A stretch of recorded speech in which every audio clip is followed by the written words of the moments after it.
तो आज हम आप सबके सामने फिर से हाजिर है एक और नई कहानी के साथ, तो जिसका नाम है यमराज और डाकू। एक साधु व डाकू यमलोक पहुंचे। डाकू ने यमराज से दंड मांगा और साधु ने स्वर्ग की सुख सुविधाएं। यमराज ने डाकू को साधु की सेवा करने का दंड दिया। साधु तैयार नहीं हुआ। यम ने साधु से कहा, तुम्हारा तप अभी अधूरा है।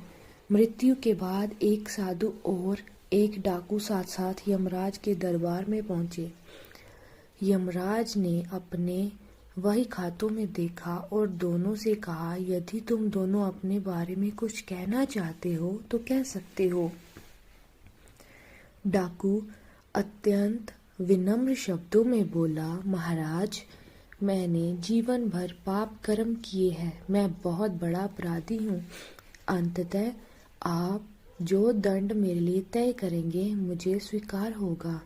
डाकू के चुप होते ही साधु बोला, महाराज, मैंने आजीवन तपस्या और भक्ति की है। मैं कभी असत्य के मार्ग पर नहीं चला। मैंने सदैव सत्कर्म ही किए हैं। इसलिए आप कृपा कर मेरे लिए स्वर्ग के सुख साधनों का प्रबंध करें।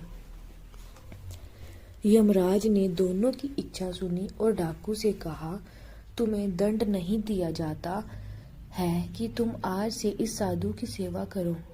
डाकू ने सर झुकाकर आज्ञा स्वीकार कर ली।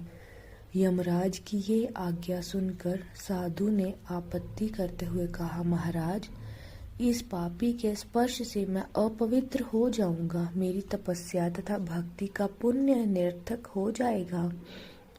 ये सुनकर यमराज क्रोधित होते हुए बोले, निरपराध और भोले व्यक्तियों को लूटने और हत्या करने वाला तो इतना विनम्र हो गया कि तुम्हारी सेवा करने को तैयार है, और एक तुम हो कि वर्षों की तपस्या के बाद भी अहंकारग्रस्त ही रहे और ये न जान सके कि सब में एक ही आत्म तत्व समाया हुआ है। तुम्हारी तपस्या अधूरी है। अंततः आज तुम इस डाकू की सेवा करो। धन्यवाद।